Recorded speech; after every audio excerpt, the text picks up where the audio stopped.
അതുപോലെ തന്നെ ഫേസ്ബുക്കിൽ നസാഫ് ഉസ്താദിന്റെ പ്രസംഗത്തിന്റെ ഒരു ഭാഗം 10-25 മിനിറ്റോളം ഉള്ള ഒരു ക്ലിപ്പ് ഇട്ടിട്ട് അത് ഫേസ്ബുക്കിൽ ഇട്ടിട്ട് അതിന് ഹെഡിങ് കൊടുത്തത് ഇദ്ദേഹത്തിന്റെ ആശയം മാറിയോ അതല്ല KNMകാർക്ക് ഇയാളുടെ ആശയമായോ എന്നാണ് സൂചിപ്പിച്ചത്. സിഹറുമായി ബന്ധപ്പെട്ട അദ്ദേഹം മുമ്പ് പറഞ്ഞിരുന്ന വാദങ്ങൾ അദ്ദേഹം തിരുത്തിയിട്ടുണ്ടോ അതല്ല KNMന്റെ ആളുകൾ ആ വാദത്തിലേക്ക് പോയോ എന്നുള്ളതാണ്. അപ്പൊ അതിനെക്കുറിച്ച് എന്താണ് അത് കൃത്യമായി നമ്മൾ ചോദിച്ചാൽ അതെന്താണ് മറുപടി പറയാനുള്ളത്?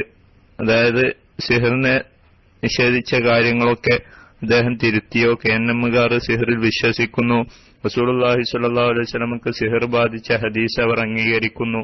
ഇതെല്ലാം ഈ മൗലവി മുമ്പ് അംഗീകരിച്ചിരുന്നില്ല, അത് അംഗീകരിച്ചു എന്നുള്ള വിഷയത്തിന് എന്താണ് അതിന്റെ മറുപടി എന്നറിയാൻ ആഗ്രഹമുണ്ട്. അസ്സലാമു അലൈക്കും വറഹ്മത്തുള്ളാഹി വബറകാതുഹു.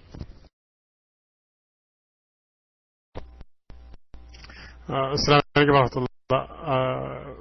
ഒരു കാര്യം പ്രത്യേകം ശ്രദ്ധിക്കുക, ഇന്ന് ഈ വിഷയമായിട്ട് ഉസ്താദ് വന്നതല്ല, യാദൃച്ഛികമായിട്ട് റൂമിൽ വന്നതാണ്. ഇൻഷാ അല്ലാഹ് ഉസ്താദിന് താല്പര്യമാണെങ്കിൽ പറയാം, അല്ലാന്നുണ്ടെങ്കിൽ മറ്റൊരു ദിവസം ഇൻഷാ അല്ലാഹ് ഇതിനായിട്ട് ഒരു ദിവസം വെക്കുന്നതായിരിക്കും.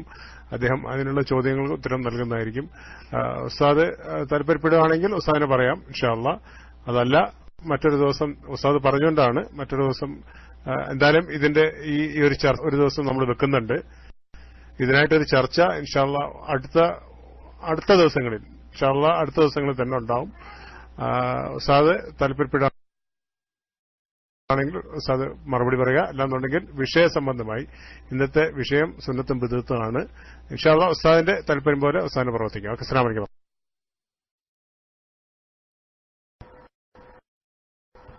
വലൈക്കും അസ്സലാം വറഹ്മത്തുള്ളാഹി. പിന്നെ ഞാൻ ഇതിനു കൂടി മറുപടി പറയാം. അല്ലെങ്കിൽ സിഹറിനെ പറ്റി ചോദിച്ചപ്പോൾ നസാഹു മിണ്ടാതെ മുങ്ങി എന്നായിരിക്കും. അത് നമ്മുടെ ക്ലാസ് റൂമിന് പോലും ഒരു മോശം ഉണ്ടാക്കും. അതുകൊണ്ട് അതിനെപ്പറ്റി പറയാം. പിന്നെ കുറെ ആൾക്കാർ കൈയുയർത്തി നിൽക്കുന്നതുകൊണ്ട് ചോദ്യകർത്താക്കൾ മെയിൻ കണ്ടന്റ് മാത്രം പറഞ്ഞ്, അതായത് ഇന്നതാണ് ഉദ്ദേശം എന്ന് പറയുകയാണെങ്കിൽ കുറെ കൂടി നമുക്ക് പറയാം. അപ്പോ ഇവിടെ ഞാൻ സിഹറിന്റെ എന്റെ നിലപാട് മാറ്റിയിട്ടില്ല, KNM ഇങ്ങോട്ട് മാറിയിട്ടില്ല. രണ്ടു കൂട്ടർക്കും ഒരേ ആദർശം. ഞാൻ എതിർത്ത സിഹർ ഏതാണ്? എന്റെ ഓരോ സംസാരങ്ങൾ എടുത്ത് മറിച്ചു നോക്കി. കാര്യകാരണ ബന്ധങ്ങൾക്കപ്പുറം അഭൗതികമായിട്ട് രക്ഷാശിക്ഷകൾ പിശാച് നൽകും. ഇതാണല്ലോ ഇപ്പൊ റസൂലുള്ളാഹിക്ക് സിഹർ ബാധിച്ചു എന്ന് ഈ ജിന്ന് വിഭാഗക്കാർ പറഞ്ഞെന്താ? പിശാചിനെ ഉപയോഗിച്ച് പിശാചാണ് റസൂലുള്ളാഹിന്റെ ബുദ്ധിയെ ബാധിച്ചത്.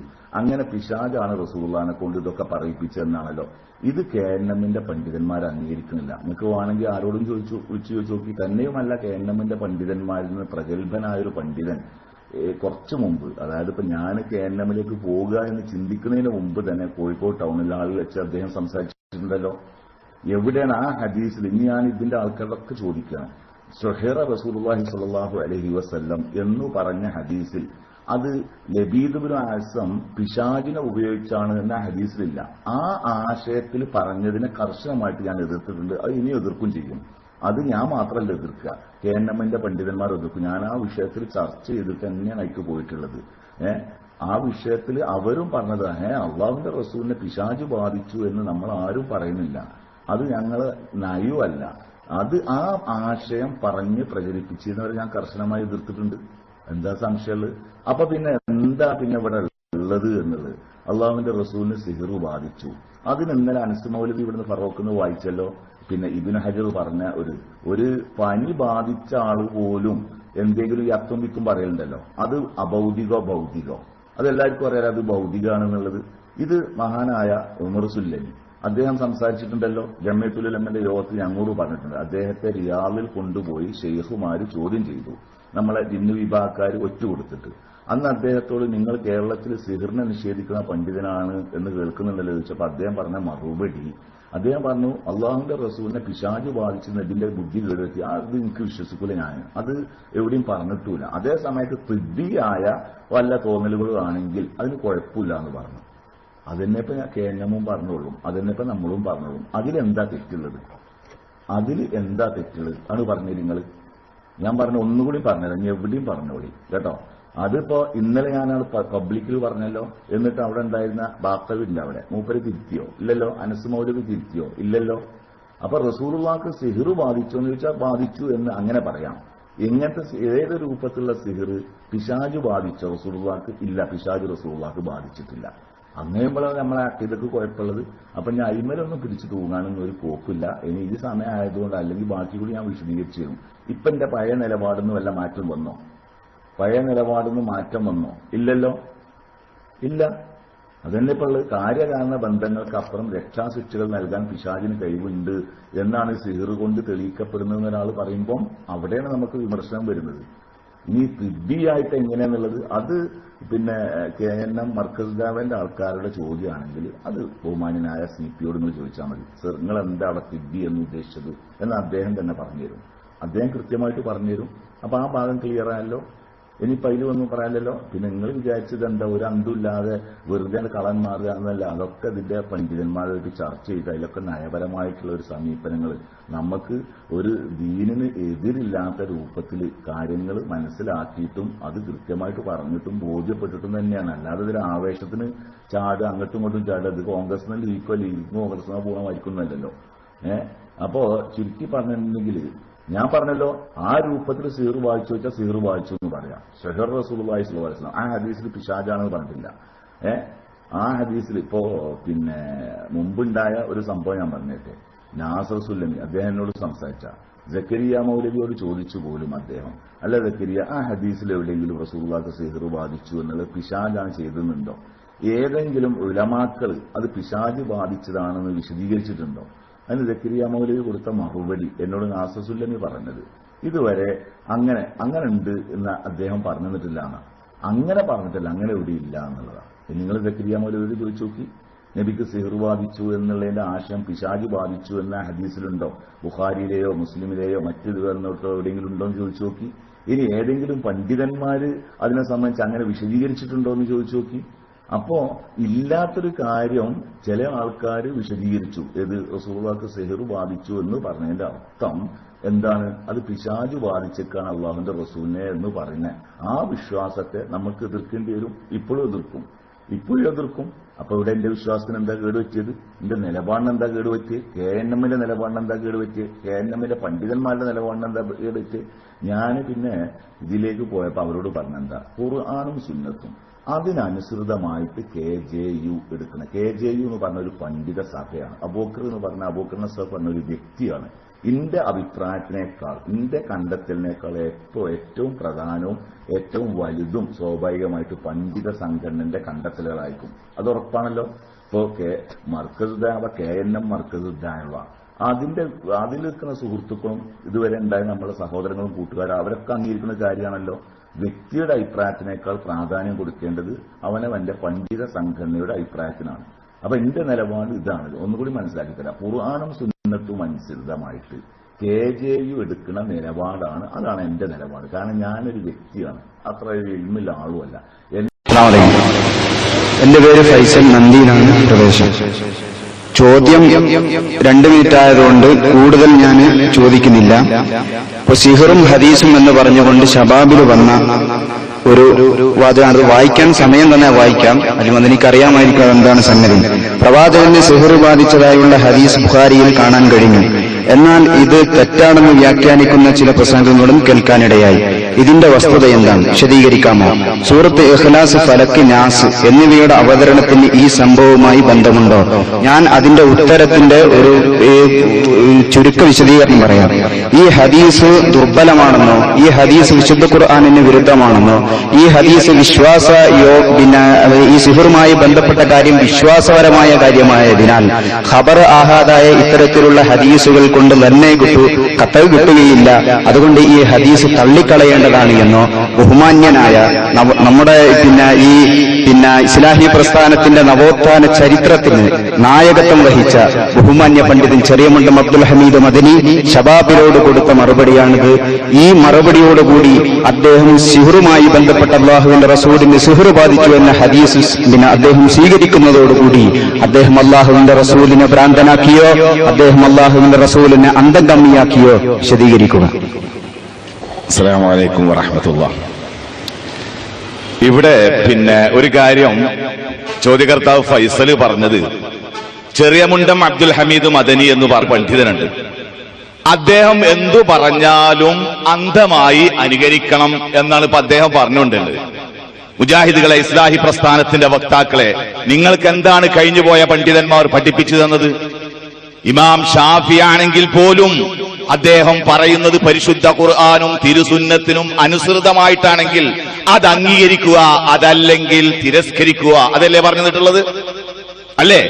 അല്ലെങ്കിൽ ഫൈസലിനെ പോലൊക്കെ ആൾക്കാർ എന്ത് ചെയ്യണം? സുബൈക്ക് സ്ഥിരമായിട്ട് കുനൂത്ത് ഓതേണ്ടി വരും. ഇമാം ഷാഫി ലോകം അറിയപ്പെട്ട പണ്ഡിതൻ, സാഹിദ്, ആലിം, ആബിദ്, എന്നിട്ട് അദ്ദേഹം പറഞ്ഞു സുബൈൽ സ്ഥിരമായ കുനൂത്ത് ഓതണം. ഞാൻ മനസ്സിലാക്കുന്നത് ഫൈസലിനെ പോലെയുള്ള സുഹൃത്തുക്കൾ അത് ചെയ്യുന്നില്ല. എന്തുകൊണ്ട്? ഹുജ്ജത്തില്ലാത്ത, തെളിവില്ലാത്ത കാര്യം, സഹീഹല്ലാത്ത കാര്യം അംഗീകരിക്കാൻ മുസ്ലിം ലോകത്തിന് ബാധ്യതയില്ല എന്നതുകൊണ്ടാണ്. ഇനി ചെറിയ മുണ്ടത്തിന്റെ പുറകെ വല്ല കൂടണ്ട. 2 ആഴ്ച മുമ്പത്തെ ഷബാബില് അദ്ദേഹം കൃത്യമായിട്ട് പറഞ്ഞിട്ടുണ്ട്, മുസ്ലിം ലോകത്ത് ഒരുപാട് പണ്ഡിതന്മാര് ഇമാം ബുഖാരി അദ്ദേഹത്തിന്റെ സഹീൽ കൊടുത്ത ചില ഹദീസുകളെ വിമർശിച്ചിട്ടുണ്ട്.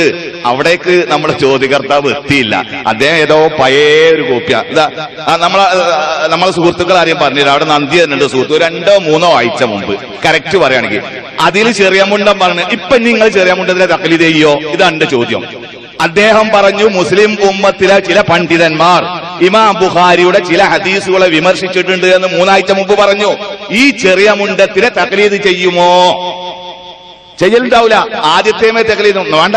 ഞാൻ താങ്കൾ എന്നോട് ചോദിച്ച പോലെ ഉത്തരത്തിന്റെ ഭാഗമായിട്ടൊന്ന് സൂചിപ്പിച്ചു എന്നുള്ളത്. അപ്പൊ ഇനി മൊത്തത്തിൽ ഇവിടെ ബഹുമാനനായ ശംസുദ്ദീൻ മൗലവി പറഞ്ഞിട്ടുണ്ട് 10 മിനിറ്റിൽ അപ്പുറം ഉത്തരം നീളരുത് എന്ന്. അതുകൊണ്ട് നീട്ടാൻ വയ്യ, എന്നാ നീട്ടേണ്ടതാണാനും. നമ്മൾ ഇവിടെ എന്താ ചെയ്യുന്നത് അറിയോ? സിഹിറിന്റെ ബുഖാരിയിലെ ഹദീസിനെ നിഷേധിക്കുകയോ അംഗീകരിക്കുക ആ പ്രശ്നമല്ല. പിന്നെ എന്താ അവിടെ ഉള്ളത്? ഹിശാം ഇബ്നു ഉർവ എന്ന് പറഞ്ഞ താബി റളിയല്ലാഹു അൻഹു, അള്ളാന്റെ റസൂല് ജനിച്ച് വഫാത്തായിട്ട് 51 കൊല്ലം കഴിഞ്ഞതിന് ശേഷം ദുനിയാവിൽ ജനിച്ച ഒരു മഹാൻ. ആര്? Hisham ibn Urwa. അദ്ദേഹത്തിന്റെ വാക്കിനേക്കാൾ അല്ലാഹു സുബ്ഹാനഹു വ തആലാന്റെ ഖുർആൻ 1-ാം സ്ഥാനം കൊടുക്കുന്നു. അത് വേണ്ടേ? അള്ളാന്റെ റസൂൽ വഫാത്തായതിനു ശേഷം 51 കൊല്ലം കഴിഞ്ഞ് ജനിച്ച ഹിശാം ഇബ്നു ഉർവ പറയുന്നതിനേക്കാൾ അള്ളാഹുവിന്റെ വാക്കിന് മുൻഗണന കൊടുക്കണോ കൊടുക്കണ്ടേ? ഇതാണ് മുസ്ലിം ലോകത്തിന്റെ മുമ്പുള്ള ചോദ്യം. നിങ്ങൾ എന്താ അംഗീകരിക്കുന്നു? ഹിശാം ഇബ്നു ഉർവ പറഞ്ഞതിന് അംഗീകരിക്കുന്നോ? എന്താ അദ്ദേഹം പറഞ്ഞത്? അള്ളാന്റെ റസൂലിന് ഇങ്ങനെ കൂടോത്രം ബാധിച്ചു, 6 മാസത്തോളം അന്തമില്ലാതെ നടക്കുകയായിരുന്നു. അള്ളാഹ് എന്താ പറഞ്ഞത്? അത് കാഫിറുകൾ പറഞ്ഞുണ്ടാക്കിയതാണ്. ആരെ അംഗീകരിക്കണം? ഇതാണ് ചോദ്യം. ഒരു കാര്യം ഞാൻ പറഞ്ഞു തരട്ടെ. മഹാനായ അഷ്റഫുൽ ഖൽഖ് സല്ലല്ലാഹു അലൈഹി വസല്ലമയുടെ കൂടെ ജീവിച്ച അബൂബക്കർ സിദ്ദീഖ്, ഉമർ ഇബ്നുൽ ഖത്താബ്, ഉസ്മാൻ ഇബ്നു അഫ്ഫാൻ, അലി ഇബ്നു അബി ത്വാലിബ് റഹിമഹുല്ലാഹ്, അതുപോലെ അശ്റത്തുൽ മുബശ്ശറയിൽ പെട്ട ബാക്കി 6 മഹാന്മാർ, ഇവരാരും ലോകത്തോട് അള്ളാന്റെ റസൂലിന് കൂടോത്രം ബാധിച്ചു എന്ന് പറഞ്ഞു തന്നിട്ടില്ല. ഉണ്ടോ? നിങ്ങൾ ആരെങ്കിലും കേട്ടോ? അബൂബക്കർ സിദ്ദീഖ് അടക്കമുള്ള 15ഓളം സഹാബിമാര് അള്ളാന്റെ റസൂലിന്റെ ഒതുണ്ടാക്കൽ പോലും കാണിച്ചു തന്നിട്ടുണ്ട്, പറഞ്ഞു തന്നിട്ടുണ്ട്. ആ മഹാന്മാരൊന്നും അവർ നെഞ്ചിലേറ്റിയ മഹാൻ അഷ്റഫുൽ ഖൽഖ് റസൂലുള്ളാഹ് അവിടെ മദീനയുടെ തെരുവോരങ്ങളിൽ കൂടി ഒരു കാര്യം ചെയ്തിട്ടില്ല, ചെയ്യാത്ത കാര്യം ചെയ്തു എന്ന് തോന്നുക. അങ്ങനെയെന്നല്ല റസൂലുള്ളാഹ്ക്ക്. ഇപ്പൊ ഞാൻ എന്നോട് ഇങ്ങോട്ട് തലശ്ശേരിക്ക് വരാൻ പറഞ്ഞു. കുറെ കഴിഞ്ഞതിന് ശേഷം എന്റെ വീട്ടിൽ നിന്ന് ചോദിച്ചു, അല്ല തലശ്ശേരിക്ക് പോകണ്ടേ? അപ്പൊ എനിക്ക് തോന്നി ഞാൻ പോയി എന്നല്ലോ എന്ന് തോന്നുക.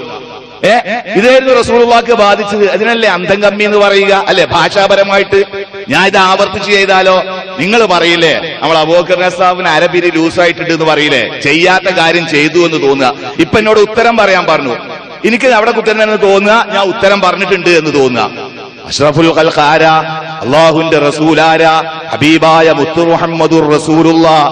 ആ റസൂലുള്ളാഹി ലോകത്തിന്റെ മുമ്പിൽ പരിഹാസ്യ കഥാമാത്രമായും കൊണ്ട് അദ്ദേഹം അങ്ങനെ ചെയ്യാത്ത കാര്യം ചെയ്തു, ഭാര്യമാരുടെ അടുത്തേക്ക് പോകാതെ പോയി എന്ന് തോന്നുക. ഇത്തരം അവസ്ഥയിൽ അള്ളാന്റെ റസൂലിനെ ആക്ഷേപിക്കുന്നത് നിർത്തണ്ടേ? നമ്മൾ റസൂലുള്ളാഹിനെ പ്രതിരോധിക്കണ്ടേ? അള്ളാന്റെ റസൂലിനെതിൽ ഈ പറയുന്നതിനെ സൽമാൻ റുഷ്ദി റസൂലിനെ മോശമാക്കിയപ്പോൾ നമുക്ക് രക്തം തിളച്ചു, അല്ലെ? തസ്ലീമാ നസ്രീൻ, ലജ്ജയുടെ കർത്താവ്, ബംഗ്ലാദേശി എഴുത്തുകാരി റസൂലുള്ളാഹിനെ മോശമാക്കിയപ്പോൾ നമുക്ക് രക്തം തിളച്ചു. പോട്ടെ, ഡെൻമാർക്കിലെ കാർട്ടൂണിസ്റ്റോ അപ്പോഴും തിളച്ചു. ഇപ്പൊ അവസാനം ന്യൂമാൻ കോളേജിലെ നമ്മുടെ ജോസഫ് മോശാക്കിയപ്പോൾ എല്ലാവർക്കും രക്തം തിളച്ചു. എന്നാൽ അള്ളാന്റെ റസൂൽ ഹബീബായ മുഹമ്മദുർ റസൂലുള്ളാഹ് 6 മാസം ഖുർആനോദി ലോകത്തിനെ ഹിദായത്തിലേക്ക് കൊണ്ടെന്ന റസൂൽ 6 മാസം അന്തമില്ലാതെ നടക്കുകയായിരുന്നു എന്ന് പറയുമ്പോൾ നമ്മൾ എന്ത് ചെയ്യണം? യാ ഖാതമൻ നുബായി ഇന്നക മുർസലു ബിൽ ഖൈരി കുല്ലു ഹുദസ്സബീലി ഹുദാക ഇന്നൽ ഇലാഹ ബനാ അലൈക മഹബ്ബതൻ ഫീ ഖൽഖിഹി വ മുഹമ്മദൻ സമ്മാക. യാ ഖാതമൻ നുബായി, അമ്പിയാക്കന്മാരിൽ നിന്ന് അവസാനം വന്ന നബിയെ, താങ്കൾ മുർസലാണ്, താങ്കളുടെ മാർഗമാണ്, ഹുദയുടെ മാർഗമാണ് ഏറ്റവും നല്ല മാർഗം. ഇന്നൽ ഇലാഹ ബനാ അലൈക മഹബ്ബതൻ, അല്ലാഹു സുബ്ഹാനഹു വ തആല മഹബ്ബത്തിനെ, സ്നേഹത്തിനെ ഇട്ടു തന്നിരിക്കുന്നു. ഫീ ഖൽഖിഹി, അല്ലാഹുവിന്റെ സൃഷ്ടിയുടെ മനസ്സിൽ. അല്ലാഹുവിന്റെ റസൂലിനോട് സ്നേഹല്ലേ? സ്നേഹല്ല ആൾക്കാർ ഇങ്ങനെ പറയുക, എന്റെ നബി ആരാ? അദ്ദേഹത്തിന് 6 മാസം അന്തല്ലാതെ നടക്കുകയായിരുന്നു. ഇതാണോ അള്ളാന്റെ റസൂലുള്ള മഹബത്ത്? ആണോ? ഇതാ ചിന്തിക്കേണ്ടത്. ഇനി നമുക്ക് ആ കാര്യം ഹദീസ് നോക്കുക. ഇപ്പോ നമ്മുടെ ഇവര് തന്നെ അംഗീകരിക്കുന്ന ചോദ്യകർത്താവിനെ പോലെയുള്ള സഹോദരന്മാർ, സുഹൃത്തുക്കൾ അംഗീകരിക്കുന്ന ഒരു പണ്ഡിതനാണല്ലോ ബഹുമാന്യനായ KK സക്കരിയ സലാഹി എന്ന് പറഞ്ഞ ഇപ്പൊ ആദർശത്തിൽ വ്യതിയാനം വന്ന ആ മഹാൻ. അദ്ദേഹത്തിനെ പോലുള്ള ആൾക്കാർ അംഗീകരിക്കേണ്ട ഹദീസ് ഏതൊക്കെ എന്ന് പറഞ്ഞിട്ടുണ്ട്, അംഗീകരിക്കാതിരിക്കേണ്ട ഹദീസും പറഞ്ഞിട്ടുണ്ട്. ഉദാഹരണം, അവർ ഇറക്കിയ സഹീഹ് മുസ്ലിമിന്റെ പരിഭാഷ, ആ പരിഭാഷയിൽ പറഞ്ഞൊരു കാര്യം ഞങ്ങൾക്ക് വായിച്ചു കേൾപ്പിച്ചു തരാണ്. അദ്ദേഹം എന്താ പറഞ്ഞു നിങ്ങൾക്കറിയോ? പിന്നെ ഓർമ്മപ്പെശക് വന്ന ആൾക്കാർ, വാർദ്ധക്യം മൂലം ഓർമ്മപ്പെശക് വന്ന ആൾക്കാർ, കണ്ടോ ഇതെന്താ? ഇത് സഹീഹ് മുസ്ലിം ബഹുമാന്യനായ KK സക്കരിയ സലാഹി, അബൂബക്കർ സലഫി പോലത്തെ ആൾക്കാർ പരിഭാഷപ്പെടുത്തിയ സഹീഹ് മുസ്ലിമിന്റെ മുഖദ്ദിമയാണ്, ആമുഖം. അതിൽ അദ്ദേഹം പറഞ്ഞോ, വാർദ്ധക്യ കാരണങ്ങളാൽ, വാർദ്ധക്യത്താൽ വാക്കിന് സ്ഥിരതയില്ലാത്തവർ റിപ്പോർട്ട് ചെയ്ത ഹദീസു നിരാകരിച്ചു പണ്ഡിതന്മാരെന്നാ. അപ്പൊ ഒരു ചോദ്യം ഉണ്ടാവും, ആരാപ്പതിയിൽ ഓർമ്മപ്പെശക് വന്ന ആള്? പറഞ്ഞുതരാം. Hisham ibn Urwa. ഈ ഹിശാം ഇബ്നു ഉർവ മുജാഹിദുകൾ പഠിക്കേണ്ടതാണ്. അള്ളാഹുവിന്റെ റസൂലിന്റെ മൂത്തച്ഛനാണ്, ഭാര്യയുടെ ജ്യേഷ്ഠത്തിയുടെ ഭർത്താവാണ് സുബൈർ ഇബ്നു അവ്വാം. സ്വർഗം കൊണ്ട് സന്തോഷ വാർത്ത അറിയിക്കപ്പെട്ട മഹാനാണ്. ആ മഹാന്റെ മകനാണ് ഉർവ. ആ ഉർവയുടെ മകനായി റസൂലുള്ളാന്റെ വഫാത്തിന് ശേഷം 51 കൊല്ലം കഴിഞ്ഞതിന് ശേഷം ജനിച്ച പണ്ഡിതനും മഹാനുമാണ് ഈ ഹിശാം. ഹിശാമിന്റെ അവസ്ഥ എന്തായിരുന്നു? അദ്ദേഹം മദീനയിൽ ജീവിച്ചിരുന്ന കാലഘട്ടത്തിൽ നല്ലപ്പൻ കാലം എന്ന് പറയില്ലേ, നല്ല മഹാനായിരുന്നു, ഒരുപാട് ഹദീസുകൾ റിപ്പോർട്ട് ചെയ്തിട്ടുണ്ട്. പക്ഷേ ഇനി ബാക്കി ഞാനല്ല പറയുന്നത്. പക്ഷേ ഹിശാം ഇബ്നു ഉർവ യാഖൂബ് ഇബ്നു ഷൈബ വലിയ മുഹദ്ദിസാണ്. യാഖൂബ് ഇബ്നു ഷൈബ അദ്ദേഹം പറയാണ്, ഈ ഹിശാം അദ്ദേഹം വിശ്വസ്തനായിരുന്നു, നല്ല ആളായിരുന്നു. പക്ഷേ ഇല്ലാ ബഅദമാ സാറ ഇലൽ ഇറാഖി, അദ്ദേഹം ഇറാഖിൽ പോയതിന് ശേഷം ഇംബസത ഫിർ റിവായത്തി, ഓരോ റിപ്പോർട്ടുകൾ ഇങ്ങനെ പരത്തി പറയൽ തുടങ്ങി. അൻ അബീഹി, അദ്ദേഹത്തിന്റെ വാപ്പയിൽ നിന്ന്. അദ്ദേഹത്തിന്റെ ആ ഹദീസുകൾ കേട്ടിട്ടുണ്ടോ? ഹിശാം ഇബ്നു ഉർവ അൻ അബീഹി അൻ ആയിഷ. അദ്ദേഹത്തിന് ഇറാഖിൽ പോയി, ആദ്യം മദീനക്കാരനായിരുന്നു, വയസ്സും പ്രായവും ആയ കാലഘട്ടത്തിൽ അദ്ദേഹം ഇറാഖിൽ പോയി. അവിടെ എത്തിയപ്പോ അദ്ദേഹത്തിന് ഓർമ്മപ്പെശകുകൾ വരാൻ തുടങ്ങി. 80 ചില്ലാനും കൊല്ലം അദ്ദേഹം ജീവിച്ചത്. 146 അദ്ദേഹം വഫാത്താകുന്നത്. ഹിജ്റ 146 അദ്ദേഹം വഫാത്താകുന്നത്. ഇതിന്റെ ഇടയ്ക്ക് അദ്ദേഹത്തിന് ഓർമ്മപ്പെശക് വന്നു. ഇറാഖിൽ നിന്നാണ് അദ്ദേഹം ഈ സംഭവം പറഞ്ഞത്. ഏത് സംഭവം? അള്ളാന്റെ റസൂൽ 6 മാസം സിഹിർ കൂടോത്രം ബാധിച്ച് നടക്കുകയായിരുന്നു ഇറാഖ് പോയതിന് ശേഷം. അപ്പോഴേക്ക് അദ്ദേഹത്തിന് വയസ്സും പ്രായമായിരുന്നു. നോക്കൂ നിങ്ങൾ, യാഖൂബ് ഇബ്നു ഷൈബയെ പോലുള്ള മഹാന്മാർ പറയാ, ഇല്ലാ ബഅദമാ സാറ ഫിൽ ഇലൽ ഇറാഖ്, ഇറാഖ് പോയതിന്റെ ശേഷം ഇന്നഹു ഇംബസത ഫിർ റിവായത്തി അൻ അബീഹി, എന്റെ വാപ്പയിൽ നിന്ന് അങ്ങനെ നിരന്തരം പറയൽ തുടങ്ങി. ഫഅൻകറ അലൈഹി അഹ്ലു ബലദിഹി, അപ്പൊ നാട്ടുകാർക്ക് വിയോജിപ്പുണ്ടാവൽ തുടങ്ങി. കണ്ടോ? പിന്നെ അതുപോലെ തന്നെ അദ്ദേഹം പറയില്ല, അന്നഹു ഫീ കിബരിഹി തഗയ്യറ ഹിഫ്ളുഹു, പ്രായമായപ്പോ അദ്ദേഹത്തിന്റെ ഓർമ്മക്കൊക്കെ പെശക് പറ്റൽ തുടങ്ങി. ഓർമ്മക്ക് പെശക് പറ്റൽ തുടങ്ങിയ പ്രായാധിക്യം വന്ന, റസൂലുള്ളാന്റെ കൂടെ ജീവിക്കാത്ത, റസൂല് വഫാത്തായിട്ട് 51 കൊല്ലം കഴിഞ്ഞതിന് ശേഷം ജനിച്ച ഒരാൾ നമ്മോട് പറയാണ്, റസൂലുള്ളാഹ്ക്ക് അന്നത്തെ കാലത്ത് കൂടോത്രം ബാധിച്ചിരുന്നു. അള്ളാഹ് എന്താ പറഞ്ഞത്? അയ്യേ, അത് കാഫിറുകൾ പറഞ്ഞു പരത്തിയതാണ്. അതെവിടെ പറഞ്ഞത്? പറഞ്ഞു ഇത് യസ്തമിഊന ഇലൈഹി എന്ന് പറഞ്ഞിട്ടില്ലേ നമ്മളെ സൂറത്ത് ഇസ്രായേൽ 47-ാമത്തെ ആയത്തില്ലേ? സൂറത്ത് ഇസ്രായേലും പറഞ്ഞിട്ടുണ്ട്, ഫുർഖാനിലും പറഞ്ഞിട്ടുണ്ട് അല്ലാഹു സുബ്ഹാനഹു വ തആല ആ കാര്യം. ഞാൻ നീട്ടുന്നില്ല, നമ്മളെ 10 മിനിറ്റ് പാലിക്കേണ്ടത്, 15 അതിനെയും പാലിക്കേണ്ടത്. അല്ലാഹു തആല പറയാ, നബിയെ അവര് താങ്കളിലേക്ക് ശ്രദ്ധിച്ചു കേട്ടുകൊണ്ടിരിക്കുമ്പോൾ എന്തൊന്നിനെയാണ് അവർ കേൾക്കുന്നത് നമുക്കറിയാം. വഇദ്ഹും നജ്വാ, ആ സന്ദർഭത്തിൽ അവർ സ്വകാര്യം പറയുകയാണ്. ഇദ് യഖൂലുൽ ളാലിമൂൻ, അക്രമികളായ ആൾക്കാർ പറയുകയാണ്, ഇൻ തത്തബിഊന ഇല്ലാ റജുലൻ മസ്ഹൂറാ, മാരണം ബാധിച്ച, സിഹിറു ഫലിച്ച, കൂടോത്രം ബാധിച്ച ഒരാളെ കൂടെയാണ് നിങ്ങൾ പിൻപറ്റുന്നത്. ഇപ്പൊ പറഞ്ഞെങ്കിൽ മനസ്സിലായോ? അതിന്റെ സബബുൻ നുസൂല്, ആയത്തിറങ്ങാനുള്ള സന്ദർഭമായിട്ട് മഹാന്മാര് തഫ്സീറിൽ എഴുതിയുണ്ട്. നമ്മളൊക്കെ ഒന്ന് വായിച്ചു നോക്കണം. അള്ളാന്റെ റസൂൽ ഒരു പാലം പണി ചെയ്തവിടെ. പാലം പണി എന്ന് കേട്ടാൽ തന്നെ ചില ആൾക്കാർക്ക് അലർജിയാ. എന്താ റസൂലുള്ള പാലം പണി ചെയ്തത്? അലിനെ വിളിച്ചിട്ട് പറഞ്ഞു നമുക്കൊരു സദ്യ ഉണ്ടാക്കി അവിടത്തെ ഖുറൈശികളിൽ നിന്ന് വലിയ നേതാക്കന്മാരൊക്കെ വിളിച്ചു. നല്ലോണം തിന്നാൻ കൊടുത്തതിനു ശേഷം നബി പറഞ്ഞു, ഖൂലൂ ലാ ഇലാഹ ഇല്ലല്ലാഹ്, ലാ ഇലാഹ ഇല്ലല്ലാഹ് നിങ്ങൾ പറയുകയാണ്. എന്നാ നിങ്ങൾക്ക് ഇന്ന മെച്ചുണ്ടാവും എന്ന് വെച്ചാൽ ഈമാൻ ഉൾക്കൊള്ളീൻ. ഇതിങ്ങനെ കേൾക്കുമ്പോ ഇവര് ഇവിടുന്ന് കുശുക്കുക. ഇദ്ഹും നജ്വാ, അപ്പൊ ഇവര് സ്വകാര്യം പറയാ. അള്ളാന്റെ റസൂലിന്റെ സദ്യ സ്വീകരിച്ചുകൊണ്ട്, അള്ളാന്റെ റസൂലിനെ പരിഹസിച്ചുകൊണ്ട് പിന്നെ പറഞ്ഞെന്താ? ഇന്തത്തബിഊന ഇല്ലാ റജുലൻ മസ്ഹൂറ, അയാൾക്ക് തലക്ക് വട്ട് ബാധിച്ചതാട്ടോ. അതുകൊണ്ടാണ് ഈ ഏകദൈവ വിശ്വാസം പരലോകം എന്നൊക്കെ പറയണത്. കണ്ടോ, അള്ളാന്റെ റസൂലിനെ കളിയാക്കി. ആ കളിയാക്കൽ നമ്മളും ചെയ്യണം, അല്ലെങ്കിലോ നമ്മൾ ഹദീസ് നിഷേധികളായി. അല്ലേ? മുത്തു റസൂലുള്ളാഹിനോട് മഹബ്ബത്തുള്ള ഒരു മുസ്ലിമെ വിശ്വസിക്കുക.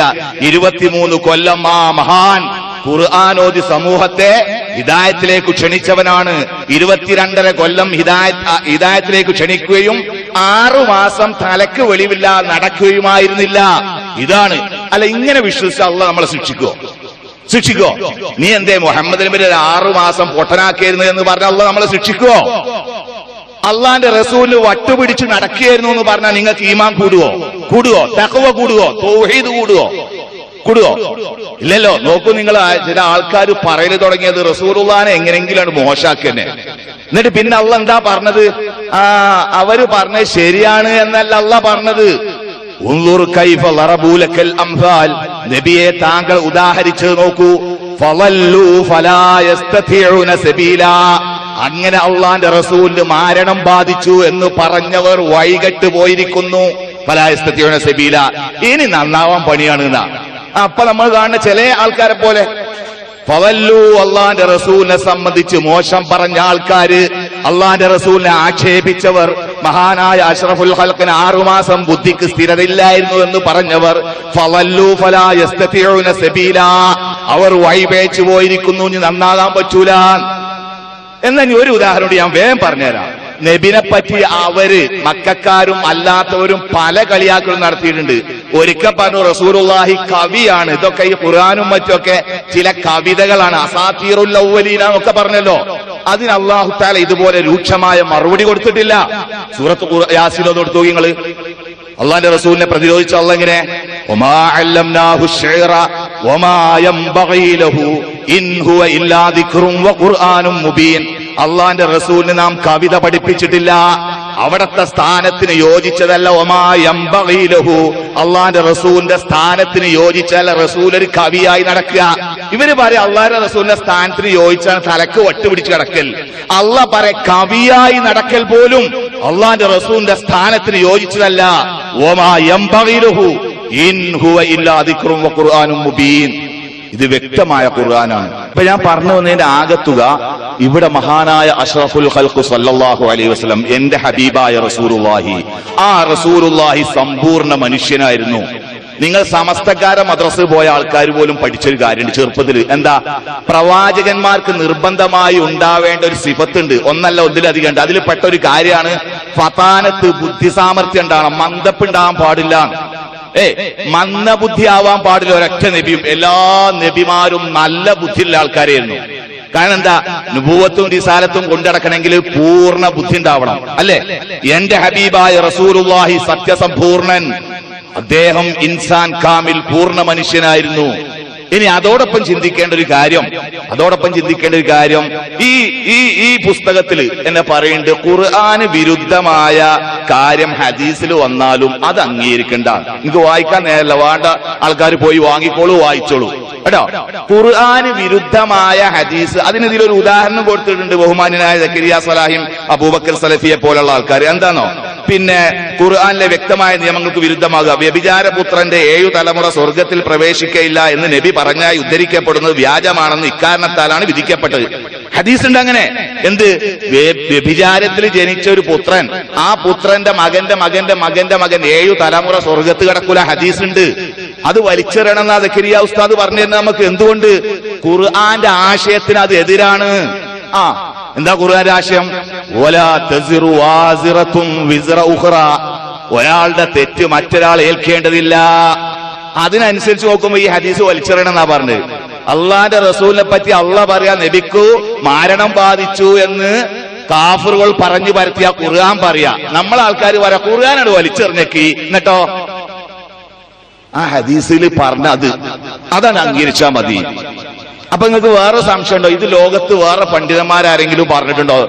നമ്മുടെ ഈ സഹോദരന്മാർ തെറ്റിദ്ധരിച്ച പാവപ്പെട്ട നമ്മുടെ സഹോദരന്മാർ പിന്നെ ചോദിക്കുന്ന ചോദ്യമാണ്, വേറെ ഏതെങ്കിലും മഹാന്മാർ ഈ അഭിപ്രായം പറഞ്ഞിട്ടുണ്ടോ? പറഞ്ഞിട്ടുണ്ട്, ധാരാളം മഹാന്മാർ പറഞ്ഞിട്ടുണ്ട്.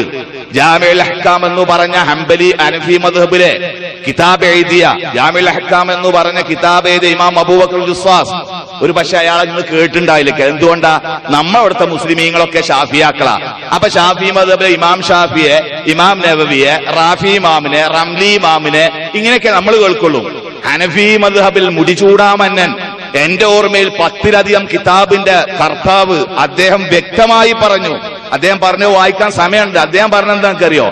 അധമന്മാര് ദീൻ കൊണ്ട് കളിക്കാൻ അള്ളാഹിന്റെ റസൂലിന്റെ മുഅ്ജിസത്ത്, അതുപോലെ അള്ളാഹുവിന്റെ റസൂലിന്റെ മഹത്വത്തെ ഇടിച്ചു താഴ്ത്താൻ വേണ്ടി നിരീശ്വരവാദികളെ പോലത്തവർ കടത്തിക്കൂട്ടിയ ആശയമാണിത് എന്ന് അദ്ദേഹം പറഞ്ഞു. ഇനി സയ്യിദ് റഷീദ് റളിയല്ലാഹു പറഞ്ഞ ഞാൻ പോകുന്നില്ല. ഇനി തഫ്സീർ മറായി ഒന്ന് എടുത്തു മറിച്ച് നോക്കണ്ടി. തഫ്സീർ അൽ മറായി, മുസ്തഫ അൽ മറായിയുടെ, അതിലും പറഞ്ഞിട്ടുണ്ട്. പിന്നെ വേറൊരു കാര്യം, മഹാന്മാര് പറഞ്ഞാലേ അംഗീകരിക്കാവൂ, അങ്ങനെയുണ്ടോ? ഖുർആനിലും സുന്നത്തിലും ഒരു കാര്യം വ്യക്തമായി പറഞ്ഞാൽ പണ്ഡിതന്മാര് പറയണമെന്ന് ആരാ പഠിപ്പിച്ചെന്നത്? ഇവിടെ തറാവീസ്കാർ എത്ര റക്അത്താ നമ്മൾ നിസ്കരിക്കുന്നത്? മഹാന്മാര് ഷാഫി ഇമാം, ഹനഫി ഇമാം, ഹംബലി ഇമാം ഒക്കെ എത്രയാ പറഞ്ഞത്? 23 റക്അത്ത്. നമ്മളോ 11 റക്അത്ത്. അവിടത്തെ മഹാന്മാരെ ഒഴിവാക്കാം. കാരണം എന്താ? അള്ളാന്റെ റസൂലിന്റെ ഹദീസ് ഇങ്ങനെയാണ്. ഇവിടെ അള്ളാഹ് പറയണത് അള്ളാന്റെ റസൂലിന് സിഹിർ ബാധിച്ചിട്ടില്ല കേട്ടോ. നമ്മൾ ആൾക്കാർ പറയാം അല്ല ബാധിച്ചിട്ട്, അത് അങ്ങോട്ട് അംഗീകരിച്ചിട്ടില്ലെങ്കിൽ ഖുർആൻ അത് വലിച്ചെറിഞ്ഞോളൂ, ഇതങ്ങോട്ട് അംഗീകരിച്ചോളൂ. അല്ലെങ്കിൽ നിങ്ങളൊക്കെ ഹദീസ് നിഷേധികളാണ്. പിന്നെ കുറെ കാര്യങ്ങൾ പറയാണ്ട് സുഹൃത്തുക്കളെ. പിന്നെ ബുഖാരിയിലെ ഈ ഹദീസുകൾ പലയിടത്തും പല ആശയ പറഞ്ഞത്. ചിലർക്ക് കിണർ കുഴിച്ചു മൂടി, ചിലർക്ക് കിണറ്റിൽ നിന്ന് അത് എടുത്ത് ആ സിഹിറിന്റെ ഭൗതിക വസ്തുക്കളെ എടുത്തിട്ടാണ്ട് നശിപ്പിച്ചു, വൈരുദ്ധ്യമാണ് പറഞ്ഞത്. നബിക്കു ഇത് ബാധിച്ച കാലയളവ് വൈരുദ്ധ്യമാണ് പറഞ്ഞത്. ലബീദ് ബിൻ അസ്സമിനെ പറഞ്ഞുള്ളത് അവിശ്വസനീയമായ പല കഥകളുമാണുള്ളത്. ഇങ്ങനെ പലതുകൊണ്ടും അള്ളാഹുവിന്റെ റസൂലിനെ നമുക്ക് മഹാനായി കാണേണ്ടതുണ്ട്, ലോകത്തിന്റെ മുമ്പിൽ അങ്ങനെ അവതരിപ്പിക്കേണ്ടതുണ്ട്. ആ റസൂലുള്ളാഹി 6 മാസം വട്ടുപിടിച്ചവനല്ല എന്ന് പറയേണ്ടത്. അത് പറഞ്ഞവരൊക്കെ കുടുങ്ങി. അത് പറഞ്ഞവർ ബഹുമാന്യനായ മമ്മക്ബർ വലിയ മഹാനാ. അദ്ദേഹം അങ്ങനെ പറഞ്ഞതുകൊണ്ട് ഒരു പാതിരിയുടെ മുമ്പിൽ അദ്ദേഹം ഇടങ്ങേറായി. പാതിരി ചോദിച്ചു, 6 മാസം തലക്ക് വെളിവില്ലാതെ നടന്ന പറഞ്ഞ ആളെ എങ്ങനെ അംഗീകരിക്കും?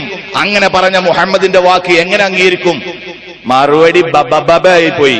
ആ ക്ലിപ്പ് സൗകര്യം പോലെ പോയിണ്ട്. അള്ളാഹു അനുഗ്രഹിക്കട്ടെ. അള്ളാഹുവിനെയും അവന്റെ റസൂലിനെയും സ്നേഹിച്ച് ബഹുമാനത്തോടുകൂടി ജീവിച്ച് മരിക്കാൻ നമുക്ക് എല്ലാവർക്കും അള്ളാഹു തൗഫീഖ് നൽകട്ടെ.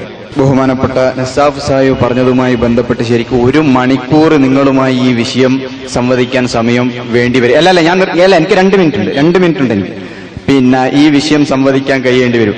കാരണം എന്ന് പറഞ്ഞാൽ അത്രക്ക് വലിയ ഒരുപാട് ആരോപണങ്ങളാണ് നിങ്ങൾ ഈ ആളുകൾക്കെതിരെ പറയുന്നത്. പിന്നെ നിങ്ങൾ പറഞ്ഞു നിങ്ങൾ അംഗീകരിക്കുന്ന പണ്ഡിതൻ. ആ പ്രയോഗമൊക്കെ വളരെ തെറ്റായ പ്രയോഗമാണ്. കാരണം സക്കരിയ മൗലവിയെയോ ലോകത്തുള്ള ഏതെങ്കിലും മൗലവിയെ അന്ധമായി തക്ലീദ് ചെയ്യുന്നവരല്ല ഞങ്ങൾ. ഇനി നിങ്ങൾ കാര്യമായിട്ട് പിടിച്ചതെന്ന് പറഞ്ഞാല് ഖുർആനിന് വിരുദ്ധമാണ് ഈ ഹദീസ്. ചെറിയ മുണ്ടം പറഞ്ഞത് ഞാൻ വായിക്കാം, എന്റെ സമയത്തിന്റെ പരിധിക്കുള്ളിൽ നിന്നുകൊണ്ട് ഞാൻ വായിക്കാം. ഈ അവകാശപ്പെട്ടതെന്നും വിമർശകർ ആരോപിച്ച കാര്യം വിശുദ്ധ ഖുർആനിൽ 17:47, 17:101, 25:8, 26:153, 26,185 ചൂണ്ടിക്കാണിച്ചിട്ടുണ്ട്. ബുഖാരിയിലെ ഹദീസ് ശരിയാണെങ്കിൽ വിമർശകരുടെ ആരോപണം ന്യായമാണെന്ന് വരുമെന്നാണ് ആ ഹദീസിന്റെ പ്രാമാണികതയിൽ സംശയം പ്രകടിപ്പിക്കുന്ന ചിലർ, നിങ്ങളെപ്പോലെയുള്ള ആളുകൾ പറയുന്നത്. എന്നാൽ മൂസ അലൈഹി സ്വലാത്തു വസ്സലാം സിഹിർ ബാധിതനാണെന്ന് ഫിർഔൻ ആരോപിച്ച കാര്യം എടുത്തു പറഞ്ഞ പരിശുദ്ധ ഖുർആൻ 17:101 തന്നെ മൂസാ നബി അലൈഹി സ്വലാത്തു വസ്സലാമിന് ജാലവിദ്യക്കാരുടെ സിഹിർ നിമിത്തം മിഥ്യാദർശനം ഉണ്ടാകുക എന്ന് പറഞ്ഞാൽ ഭ്രാന്ത് പിടിക്കുക എന്ന അതിന് അർത്ഥമുണ്ടോന്ന് എനിക്കറിയില്ല. കാരണം എന്ന് പറഞ്ഞാൽ ഒരു ഒരു വടി പാമ്പായിട്ട് തോന്നിയിട്ട് ഇങ്ങനെ ഓടുക എന്നൊക്കെ പറഞ്ഞാൽ അത് ഭ്രാന്താണോ എന്ന് എനിക്കറിയില്ല. ചെറിയ മുണ്ടത്തിനോട് ചോദിക്കേണ്ടി വരും. സുവ്യക്തമാക്കിയിട്ടുണ്ട്, ഒരു പ്രവാചകൻ പ്രബോധനം ചെയ്യുന്ന, അത് വലിയൊരു പോയിന്റാണ്, നിങ്ങൾ പഠിച്ചു വെച്ചോ. ഒരു പ്രവാചകൻ പ്രബോധനം ചെയ്യുന്ന മുഴുവൻ ആശയാദർശങ്ങളും ആരുടെയോ സിഹിർ ബാധിച്ചതിന്റെ ഫലമായി ഉണ്ടായ മനോവൈകല്യത്തിന്റെ ഫലമാണെന്ന് പറയുന്നതും, പ്രവാചകന്റെ ജീവിതത്തിൽ എപ്പോഴോ ഒരിക്കൽ സിഹിർ ബാധ നിമിത്തം മിഥ്യാദർശനമോ അയഥാർത്ഥമായ തോന്നലോ ഉണ്ടായി എന്നും പറയുന്നതും തമ്മിൽ അന്തരമുണ്ട്. കൂടുതൽ സൂക്ഷ്മജ്ഞാനം അല്ലാഹുവിനാണുള്ളത്. എന്നിട്ട് അദ്ദേഹം പറയാം, നബി സല്ലല്ലാഹു അലൈഹി വസല്ലമയിൽ നിന്ന് വിശ്വസ്തരായ റിപ്പോർട്ടർമാരുടെ പരമ്പരയിലൂടെ ഉദ്ധരിക്കപ്പെട്ട ഹദീസിൽ തെറ്റ് സംഭവിക്കുവാൻ വളരെ വിദൂരമായ സാധ്യത മാത്രമേയുള്ളൂ. വായിച്ചാൽ മനസ്സിലായി. അല്ല, നമുക്ക് ഷബാബിന്റെ ലെക്ക ഇങ്ങനെ സ്ഥിരമായിട്ട് ഷബാബ് വായിക്കുന്ന മനുഷ്യന്മാരായി കണ്ട ആൾക്കാരൊക്കെ പിന്നെ ഓർക്ക് ഇങ്ങനെ ഷബാബ് ഫുള്ളായിട്ട് വലിയ നമ്മൾ പറയലുണ്ടല്ലോ സഹോദരന്മാരെ, കുറെ ഇടങ്ങാറായി ഓതുണ്ടാക്കി കുറെ ഇടങ്ങാറായി നിസ്കരിച്ചു. സലാം വീട്ടിനതിന് മുമ്പ് ചെറിയൊരു തെറ്റുണ്ടായി നമ്മളേക്കുന്ന്, ഒരു കീവായാണ് പോയി. ഇതില്ലേരേ ബാത്തിലായില്ലേ എന്ന മാരിക്കാണ് ഫൈസൽ ഈ വായിച്ചുണ്ടാക്കി ഒക്കെ മൂപ്പരെന്നെ ബാത്തിലാക്കി. എന്താ, കെ ദക്കരിയ പോലത്തെ ആൾക്കാർക്ക് ആർക്കും ഞങ്ങൾ അപ്രമാദിത്വം കൽപ്പിക്കണില്ല. എന്നിട്ട് പറഞ്ഞുകൊണ്ട് തന്നെ എന്താ, അബ്ദുൽ ഹമീദ് മദനിക്ക് നിങ്ങൾ അപ്രമാദിത്വം കൽപ്പിക്കണം എന്ന്. അതെന്ത് വർത്താന? ചെറിയ മുണ്ടത്തിന് അപ്രമാദിത്വം കൽപ്പിക്കണം. ഞാൻ പറഞ്ഞു, സഹോദരൻ ഫൈസലെ, അവിടെ താങ്കളുടെ പ്രദേശത്തുണ്ടാവും നമ്മുടെ പ്രവർത്തകർ. 3 ആഴ്ച മുമ്പത്തെ ഷബാബിൽ അതിനൊക്കെ കൃത്യമായി അദ്ദേഹം പറഞ്ഞിട്ടുണ്ട്. മുസ്ലിം ലോകത്തുള്ള ചില പണ്ഡിതന്മാർ ഇമാം ബുഖാരിയുടെ സഹീഹിൽ വന്ന ചില ഹദീസുകളെ വിമർശിച്ചിട്ടുണ്ട്. അത് ചെറിയ മുണ്ടം പറയുമ്പോ അതാണ് വലിച്ചെറിയുക. കുറെ മുമ്പ് അത് മാത്രം സെമീനാത്തന. ഇതെന്ത് ഇസ്ലാഹി പ്രസ്ഥാനാണ് അല്ലേ? അപ്പൊ അദ്ദേഹത്തിനെ പറഞ്ഞിട്ടുള്ളൂ. കെ ദക്കരിയ സലായിക്ക് അപ്രമാദിത്തല്ല, ചെറിയ മുണ്ടത്തിന് അപ്രമാദിത്തുണ്ട്. ഇമാം ഷാഫിക്ക് അപ്രമാദിത്തല്ല, എന്നാ ചെറിയ മുണ്ടത്തിന് അപ്രമാദിത്തുണ്ട്. ഞാൻ ഒരൊറ്റ കാര്യം പറയാം, 1 മണിക്കൂറല്ല 10 മണിക്കൂർ ഇപ്പോഴല്ല, പറ്റിയ സന്ദർഭത്തിൽ നമുക്ക് പറയാം. ഒരു കാര്യം പറഞ്ഞുതരാം. ഇമാം ബുഖാരിയുടെ സഹീഹ് അള്ളാഹുവിന്റെ പരിശുദ്ധ ദീനിന്റെ ആകത്തുകയായ ഖുർആന്റെ മാതിരിക്ക് ലോകത്ത് ഒരു ഇമാമുകളും കണ്ടിട്ടില്ല. അത് നിങ്ങളത്തെ ആൾക്കാരാ പറഞ്ഞു. എങ്ങനെ? ഖുർആന്റെ അതേ മാതിരിക്ക് വള്ളി പുള്ളിക്ക് ഒരബദ്ധം വരാത്തതാണ് സഹീഹുൽ ബുഖാരി എന്ന് ലോകത്ത് ഇമാമുകൾ പറഞ്ഞിട്ടില്ല. അല്ല എന്നാ പറഞ്ഞത്. അത് ഇവരില്ലാത്തത് ഉണ്ടാക്കിയാണ് പറഞ്ഞാണ് ഈ വിഷയം. അങ്ങനെ അള്ളാഹുവിന്റെ റസൂല് മഹാനാണ്. ഇതപ്പ ഈ പറഞ്ഞതിന്റെ അർത്ഥമൊക്കെ അള്ളാഹുവിന്റെ റസൂലിന്റെ ഈ മഹത്വത്തെ നശിപ്പിക്കുന്ന രൂപത്തിൽ പറഞ്ഞിട്ടുള്ള റസൂലുള്ളാന്റെ കൂടെ ജീവിച്ച മഹാന്മാർ പോലും അല്ല. അബൂബക്കർ അല്ല, ഉമർ അല്ല, ഉസ്മാൻ അല്ല, അലി അല്ല, സുബൈർ ഇബ്നുൽ അവ്വാം അല്ല. ഈ പറയപ്പെട്ട ഹിഷാമിന്റെ വല്ലിപ്പ വാപ്പാന്റെ വാപ്പയായ സുബൈർ ഇബ്നുൽ അവ്വാം പോലുമല്ല. അള്ളാഹിന്റെ റസൂലിന്റെ വഫാത്തിന് ശേഷം 51 കൊല്ലം കഴിഞ്ഞ് ജനിച്ച് അദ്ദേഹത്തിന് ഓർമ്മപ്പെശക് വരാർ തുടങ്ങി. അദ്ദേഹം ഇറാഖിൽ പോയി പറഞ്ഞത് കണ്ടോ? ഇമാം മാലിക് റഹിമഹുല്ലാഹ് വഖാല ഇബ്നു ഖറാഷ്, ഇമാം ഇബ്നു ഖറാഷ് പറഞ്ഞിരിക്കുന്നു, കാന മാലിക്കും ലാ യർലാഹു. പിൽക്കാലത്ത് മാലിക് ഇമാം അദ്ദേഹത്തെ അംഗീകരിക്കാറുണ്ടായിരുന്നില്ല. എന്തേ എന്നാൽ ആദ്യകാലത്ത് മദീനത്ത് നിന്നോ മാലിക് ഇമാം ഒരുപാട് ഹദീസ് ഇദ്ദേഹത്തിന്റെ എടുത്തുദ്ധരിച്ചിട്ടുണ്ട്. പക്ഷേ സിഹിറിന്റെ ഹദീസ് മാലിക് ഇമാം ഉദ്ധരിച്ചില്ല. അദ്ദേഹത്തിന്റെ മുവത്ത ലോകത്ത് ആദ്യമായിട്ട് വന്ന ഒരു കിതാബ്, ഹദീസിന്റെ കിതാബ് ഏതാ? ലോകത്ത് ആദ്യമായിട്ട് വന്ന ഹദീസിന്റെ കിതാബ് മറ്റേ സഹീഫയായിരുന്നു. കിതാബ് ഇമാം മാലിക്കിന്റെ മുവത്തയാണ്. ആ കാലക്കാരൻ, മദീനയിൽ ജനിച്ചു വഫാത്തായ മഹാൻ, അദ്ദേഹം സിഹിറിന്റെ ഹദീസ് കൊടുത്തില്ല. പോകട്ടെ, അമാനി മൗലവി സിഹിറിനെ പറ്റി ഒരുപാട് കാര്യം പറഞ്ഞു. അദ്ദേഹത്തിന്റെ തഫ്സീറിൽ ആ കാര്യം പറഞ്ഞിട്ടില്ല. ചെറിയ മുണ്ടൻ തന്നെ ഹദീസിൽ ആ സംഭവത്തിൽ തന്നെ പറഞ്ഞ് അല്പസമയം ബാധിച്ചു എന്നാണ്. ഇന്ന് സത്യത്തിൽ എങ്ങനെ ഹദീസിലുള്ളത്? ഒരു ഹദീസിൽ 6 മാസം, ഈ പറഞ്ഞ ആൾക്ക് തന്നെ ഒരു ഹദീസിൽ 6 മാസം, ഒരു ഹദീസിൽ 3 മാസം, ഒരു ഹദീസിൽ 40 ദിവസം അല്ലേ? അങ്ങനെയൊക്കെയാണ് സഹോദരന്മാരെ. അല്ലാഹു തആല അള്ളാഹുവിന്റെ റസൂലിനെയും അവർക്ക് അർഹിക്കുന്ന ആ ബഹുമാനത്തിൽ ആ സ്നേഹത്തിൽ കാണാൻ നമുക്ക് എല്ലാവർക്കും തൗഫീഖ് നൽകുമാറാവട്ടെ.